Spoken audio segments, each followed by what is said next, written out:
Buen día a todos, mi nombre es Naomi Giselle y hoy me gustaría hablarles de un tema sumamente importante debido al impacto social que éste ejerce. Mencionaré algunas causas y consecuencias sobre esta situación educativa. El nombre de este podcast será La falta de recursos e infraestructura en México.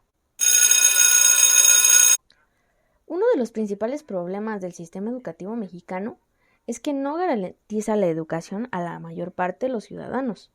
Esta es la razón por la que existen varias comunidades que a lo largo de su vida no reciben ningún tipo de educación básica, el cual es uno de los derechos humanos fundamentales. Y de tal forma, no muchos logran siquiera tener un certificado de bachillerato. Muchas familias, tanto en comunidades rurales como en comunidades urbanas, requieren que todos sus miembros realicen labores remunerables para conseguir un ingreso mínimo de supervivencia. Esto quiere decir que precisamente como estas familias se encuentran en lugares rurales, su principal objetivo o su principal necesidad es conseguir los ingresos necesarios para su propia supervivencia. Al igual que existen comunidades remotas, en su mayoría indígenas, que no cuentan con opciones educativas cercanas, por lo que solo reciben educación formal aquellos que tienen la oportunidad de transportarse a comunidades de manera diaria. Y este es uno de los problemas más comunes que aqueja a la educación mexicana, ya que en su mayoría son pobladores indígenas los que no cuentan con estos recursos y estas posibilidades. Aunque ahora también, de igual forma, los tiempos han cambiado, es menos frecuente en las familias que existan estas costumbres, pero se limitan a los alcances educativos de las niñas, centrándose simplemente en los esfuerzos de la preparación para los varones. Esto, por lo tanto, tiene consecuencias no solo en el rezago educativo femenino, sino que todas las niñas presentan un menor desempeño en materias como matemáticas y ciencias naturales. Para poder entender el contexto, primero tenemos que entender cuáles son los problemas de gestión en el sector educativo, ya que no solo la falta de infraestructura es un problema que está separado de los demás, sino que es todo un conjunto de faltas administrativas. Los problemas de gestión en el sector educativo generan la falta de compromiso con el único fin de los sistemas educativos, e incluso la misma falta de preparación en materias educativas de los servicios públicos y directivos recae en una gestión muy por debajo del mínimo deseable, es decir, no se cumple con los estándares necesarios o establecidos en el plan educativo ni por parte de los maestros ni por parte del sector que atiende a esa educación. Y debido a estos problemas, a esta falta de comprensión, surgen distintos síntomas que son la disidencia sindical, un mal manejo de capital humano, especialmente en el área docente, y la mala logística administrativa. Y esto es algo muy obvio, o al parecer suena muy obvio al inicio, porque nos podemos dar cuenta que si no existe una cosa, no puede existir otra. Necesita haber un dominio total en estas áreas educativas porque se está brindando un servicio extra hacia la comunidad. Además, uno de los problemas que más aqueja a la población es la baja calidad educativa, lo que desencadena las situaciones antes mencionadas, entre otras. Por ejemplo, el inicio de clases sin profesores, sin libros de texto y por lo tanto genera expectativas y niveles muy bajos de motivación estudiantil por la falta de recursos. Pero, ¿cómo podríamos evitar que estas situaciones se presenten? Como primera opción, podríamos incluir la educación preescolar en la educación obligatoria básica, para así facilitar a la población más vulnerable el acceso a este nivel de educación. También hay que proponer cambios curriculares que incentiven una mayor equidad educativa entre niños y niñas, además de priorizar el aprendizaje en comunidades indígenas. De igual forma, podemos crear programas de regularización para combatir el rezago educativo o orientar a combatir las relaciones del nivel socioeconómico con los logros académicos, es decir, que haya una recompensa en cuanto a conocimientos por parte del sector educativo. Una vez mencionados estos aspectos, me gustaría aclarar ¿Por qué es que surge esta falta de recursos e infraestructura en la educación mexicana? Número 1. Las escuelas públicas, sobre todo en comunidades rurales, tienen muy pocos recursos económicos para su mantenimiento y optimización. De esta forma dejan de lado las necesidades básicas como los baños funcionales y la electricidad en las aulas, al igual que necesidades educativas como el acceso a equipos de cómputo o instalaciones elementales para la inclusión de alumnos con discapacidades. ¿Y cómo podríamos solucionar esta falta de recursos?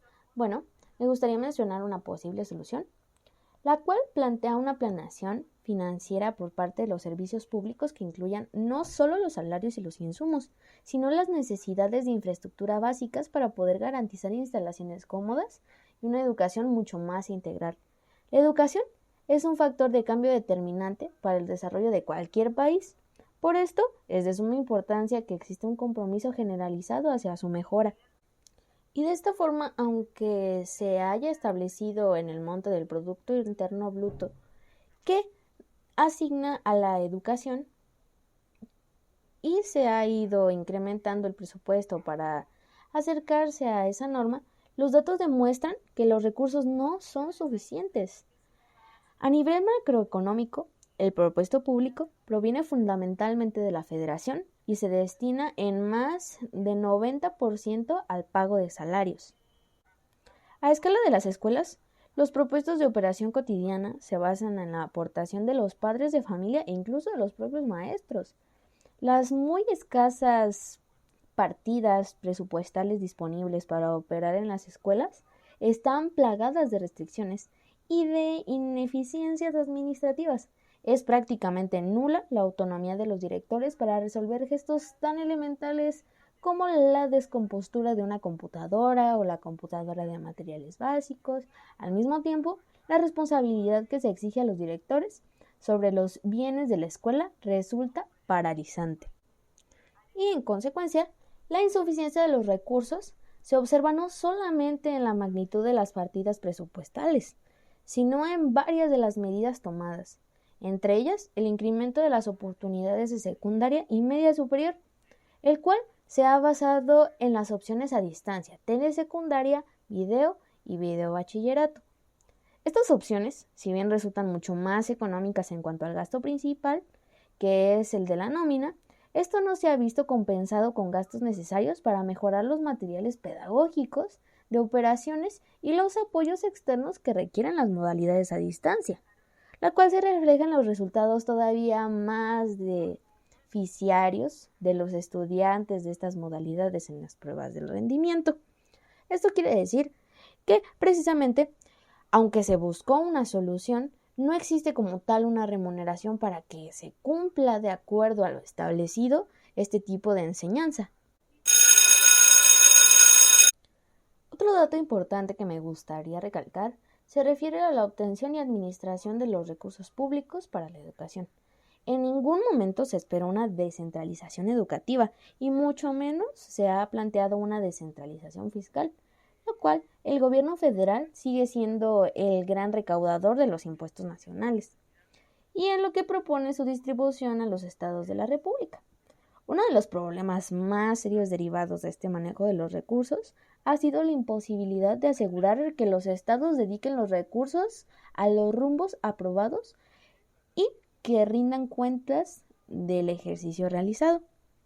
Desde el punto de vista de la educación pública y de los recursos que requiere, parece una sinrazón el otorgamiento de la deductibilidad de impuestos a los padres de familia que pagan colegiaturas en las escuelas privadas y el crédito ofrecido a los estudiantes de nivel superior para pagar colegiaturas en universidades particulares. Es decir, no se brinda ningún apoyo económico por parte del gobierno, sino que más bien solo en algunas instituciones públicas se realizan algunos donativos, aunque no siempre son federales o fiscales, sino de la misma comunidad estudiantil. Por eso es que no se logra un 100% de aprovechamiento y de aprendizaje ni de infraestructura, ya que los recursos están mal administrados. Por lo tanto, si continuamos así, la transformación de la educación no se logrará mientras sus bases sean propuestas más o menos bien argumentadas, que hagan solo un grupo de personas especialistas, y aunque éstas estén preparadas, cambia totalmente la situación y ahora se realiza verdaderamente una transformación, ya que se basa en el trabajo no de un solo maestro, sino de millones de maestros. Y así se puede tener una visión más amplia del contexto que cada uno de los alumnos presenta. Y ahora, para finalizar con el tema, me gustaría mencionar algunos aspectos que considero bastante importantes para que esto se logre, para que deje de existir un rezago escolar y las infraestructuras sean más adecuadas para brindar clase. La número 1 es generar una política diferente para reconocer y recuperar el valor del profesorado. Este aspecto número 1 se trata de lograr dos grandes resultados: un ejercicio verdaderamente profesional dentro del trabajo de los maestros, que descansen en su conocimiento profesional cada vez más acertado y su organización colegiada, y por lo tanto, una gestión de los maestros como el recurso fundamental de la educación, que tengan como eje prioritario la comprensión de la educación, el significado de la enseñanza como esencia del trabajo docente y la calidad del servicio educativo para todos los estudiantes. Entonces, esto nos queda claro que para poder lograr esto necesitamos que el maestro cuente con las habilidades fundamentales, que sea una persona organizada, que mantenga su conocimiento fresco y firme ante los alumnos y se brinde un servicio de calidad. Como segundo punto, tenemos la búsqueda de canales y mecanismos de comunicación entre profesores y autoridades de los diferentes niveles, tanto como federal, estatal, municipal y participantes de la sociedad civil. Esto brindará a los maestros una mejor conexión entre ellos mismos y así podrán resaltar cuáles son las necesidades que tienen y cuáles son los que no las tienen y por qué no las tienen. Ahora sí que se generaría una comunidad que se apoye entre sí para poder motivar la participación de los maestros de las distintas regiones del país. Y como último punto, como número 3, tenemos la colaboración consensual entre muy distintas instituciones no escolares para configurar una educación integral que atiende las situaciones básicas.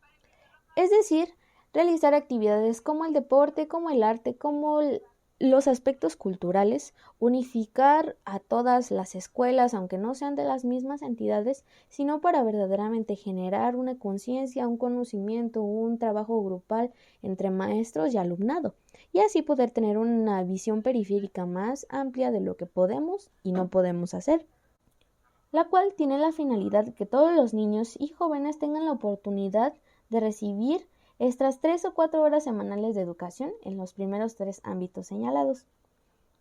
Todo esto bajo la responsabilidad de las instituciones sociales públicas, las cuales deben estar adecuadamente coordinadas con la finalidad de establecer el reconocimiento de créditos curriculares a distintos tipos de actividades.